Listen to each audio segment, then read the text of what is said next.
Volume 2, Chapter 17. When the ladies returned to the drawing-room after dinner, Emma found it hardly possible to prevent their making two distinct parties. With so much perseverance in judging and behaving ill did Mrs. Elton engross Jane Fairfax and slight herself. She and Mrs. Weston were obliged to be almost always either talking together or silent together. Mrs. Elton left them no choice. If Jane repressed her for a little time, she soon began again. Then, though much that passed between them was in a half-whisper, especially on Mrs. Elton's side, there was no avoiding a knowledge of their principal subjects. The post-office, catching cold, fetching letters, and friendship were long under discussion, and to them succeeded one, which must be at least equally unpleasant to Jane, inquiries whether she had yet heard of any situation likely to suit her, and professions of Mrs. Elton's meditated activity. "Here is April come," said she. "I get quite anxious about you. June will soon be here." "But I have never fixed on June, or any other month, merely looked forward to the summer in general." "But have you really heard of nothing?" "I have not even made any inquiry. I do not wish to make any yet." "Oh, my dear, we cannot begin too early. You are not aware of the difficulty of procuring exactly the desirable thing." "I not aware?" said Jane, shaking her head. "Dear Mrs. Elton, who can have thought of it as I have done?" "But you have not seen so much of the world as I have. You do not know how many candidates there always are for the first situations. I saw a vast deal of that in the neighbourhood round Maple Grove. A cousin of Mr. Suckling, Mrs. Bragg, had such an infinity of applications. Everybody was anxious to be in her family, for she moves in the first circle. Wax candles in the schoolroom. You may imagine how desirable. Of all houses in the kingdom, Mrs. Bragg's is the one I would most wish to see you in." "Colonel and Mrs. Campbell are to be in town again by midsummer," said Jane. "I must spend some time with them. I am sure they will want it. Afterwards I may probably be glad to dispose of myself, but I would not wish you to take the trouble of making any inquiries at present." "Trouble! Ay, I know your scruples. You are afraid of giving me trouble. But I assure you, my dear Jane, the Campbells can hardly be more interested about you than I am. I shall write to Mrs. Partridge in a day or two, and shall give her strict charge to be on the look-out for anything eligible." "Thank you, but I would rather you did not mention the subject to her. Till the time draws nearer, I do not wish to be giving anybody trouble." "But, my dear child, the time is drawing near. Here is April and June, or say even July, is very near, with such business to accomplish before us. Your inexperience really amuses me. A situation such as you deserve, and your friends would require for you, is no everyday occurrence, is not attained at a moment's notice. Indeed, we must begin inquiring directly." "Excuse me, ma'am, but this is by no means my intention. I make no inquiry myself, and should be sorry to have any made by my friends. When I am quite determined as to the time, I am not at all afraid of being long unemployed. There are places in town, offices, where inquiry would soon produce something. Offices for the sale, not quite of human flesh, but of human intellect." "Oh, my dear, human flesh! You quite shock me. If you mean a fling at the slave trade, I assure you Mr. Suckling was always rather a friend to the abolition." "I was not thinking of the slave trade," replied Jane. "Governess trade, I assure you, is all that I had in view. Widely different, certainly, as to the guilt of those who carry it on, but as to the greater misery of the victims, I do not know where it lies. But I only mean to say that there are advertising offices, and that by applying to them I should have no doubt of very soon meeting with something that would do." "Something that would do?" repeated Mrs. Elton. "Ay, that may suit your humble ideas of yourself. I know what a modest creature you are. But it will not satisfy your friends to have you taking up with anything that may offer, any inferior, commonplace situation, in a family not moving in a certain circle, or able to command the elegancies of life." "You are very obliging, but as to all that I am very indifferent. It would be no object to me to be with the rich. My mortifications, I think, would only be the greater. I should suffer more from comparison. A gentleman's family is all that I should condition for."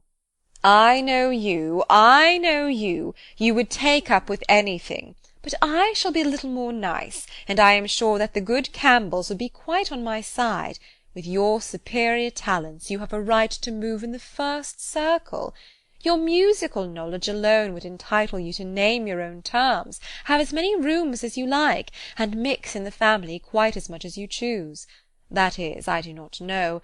If you knew the harp, you might do all that, I am very sure. But you sing as well as you play. Yes, I really believe you might, even without the harp, stipulate for what you chose. And you must and shall be delightfully, honourably, and comfortably settled before the Campbells or I have any rest. You may well class the delight, the honour, and the comfort of such a situation together, said Jane. They are pretty sure to be equal. However, I am very serious in not wishing anything to be attempted at present for me. I am exceedingly obliged to you, Mrs. Elton. I am obliged to anybody who feels for me, but I am quite serious in wishing nothing to be done till the summer. For 2 or 3 months longer I shall remain where I am, and as I am. And I am quite serious too, I assure you, replied Mrs. Elton gaily, in resolving always to be on the watch, and employing my friends to watch also, that nothing really unexceptionable may pass us. In this style she ran on, never thoroughly stopped by anything till Mr. Woodhouse came into the room. Her vanity had then a change of object, and Emma heard her saying in the same half-whisper to Jane, "Here comes this dear old beau of mine, I protest. Only think of his gallantry in coming away before the other men. What a dear creature he is! I assure you I like him excessively. I admire all that quaint, old-fashioned politeness. It is much more to my taste than modern ease. Modern ease often disgusts me. But this good old Mr. Woodhouse, I wish you had heard his gallant speeches to me at dinner. Oh, I assure you I began to think my caro sposo would be absolutely jealous. I fancy I am rather a favourite. He took notice of my gown. How do you like it? Selina's choice. Handsome, I think, but I do not know whether it is not over-trimmed. I have the greatest dislike to the idea of being over-trimmed, quite a horror of finery. I must put on a few ornaments now, because it is expected of me. A bride, you know, must appear like a bride. But my natural taste is all for simplicity. A simple style of dress is so infinitely preferable to finery. But I am quite in the minority, I believe. Few people seem to value simplicity of dress. Show and finery are everything. I have some notion of putting such a trimming as this to my white and silver poplin. Do you think it will look well?" The whole party were but just reassembled in the drawing-room when Mr. Weston made his appearance among them. He had returned to a late dinner, and walked to Hartfield as soon as it was over. He had been too much expected by the best judges for surprise, but there was great joy. Mr. Woodhouse was almost as glad to see him now as he would have been sorry to see him before. John Knightley only was in mute astonishment. That a man who might have spent his evening quietly at home after a day of business in London should set off again and walk half a mile to another man's house for the sake of being in mixed company till bedtime, of finishing his day in the efforts of civility and the noise of numbers, was a circumstance to strike him deeply. A man who had been in motion since 8 o'clock in the morning, and might now have been still, who had been long talking and might have been silent, who had been in more than one crowd and might have been alone. Such a man to quit the tranquillity and independence of his own fireside, and on the evening of a cold, sleety April day rush out again into the world. Could he by a touch of his finger have instantly taken back his wife, there would have been a motive, but his coming would probably prolong rather than break up the party. John Knightley looked at him with amazement, then shrugged his shoulders and said, "I could not have believed it even of him." Mr. Weston, meanwhile, perfectly unsuspicious of the indignation he was exciting, happy and cheerful as usual, and with all the right of being principal talker, which a day spent anywhere from home confers, was making himself agreeable among the rest, and having satisfied the inquiries of his wife as to his dinner, convincing her that none of all her careful directions as to the servants had been forgotten, and spread abroad what public news he had heard, was proceeding to a family communication, which, though principally addressed to Mrs. Weston, he had not the smallest doubt of being highly interesting to everybody in the room. He gave her a letter. It was from Frank, and to herself.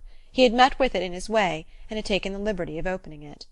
"Read it," said he. "It will give you pleasure. Only a few lines will not take you long. Read it to Emma."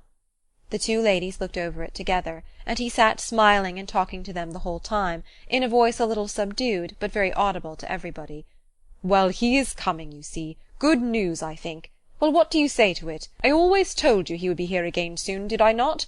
Anne, my dear, did I not always tell you so, and you would not believe me? In town next week, you see, at the latest, I dare say, for she is as impatient as the black gentleman when anything is to be done. Most likely they will be there to-morrow or Saturday. As to her illness, all nothing, of course. But it is an excellent thing to have Frank among us again, so near as town. They will stay a good while when they do come, and he will be half his time with us. This is precisely what I wanted. Well, pretty good news, is it not? Have you finished it? Has Emma read it all? Put it up, put it up. We will have a good talk about it some other time, but it will not do now. I shall only just mention the circumstance to the others in a common way. Mrs. Weston was most comfortably pleased on the occasion. Her looks and words had nothing to restrain them. She was happy, she knew she was happy, and knew she ought to be happy. Her congratulations were warm and open, but Emma could not speak so fluently. She was a little occupied in weighing her own feelings, and trying to understand the degree of her agitation, which she rather thought was considerable. Mr. Weston, however, too eager to be very observant, too communicative to want others to talk, was very well satisfied with what she did say, and soon moved away to make the rest of his friends happy by a partial communication of what the whole room must have overheard already. It was well that he took everybody's joy for granted, or he might not have thought either Mr. Woodhouse or Mr. Knightley particularly delighted. They were the first entitled, after Mrs. Weston and Emma, to be made happy. From them he would have proceeded to Miss Fairfax, but she was so deep in conversation with John Knightley that it would have been too positive an interruption, and finding himself close to Mrs. Elton, and her attention disengaged, he necessarily began on the subject with her. Chapter 18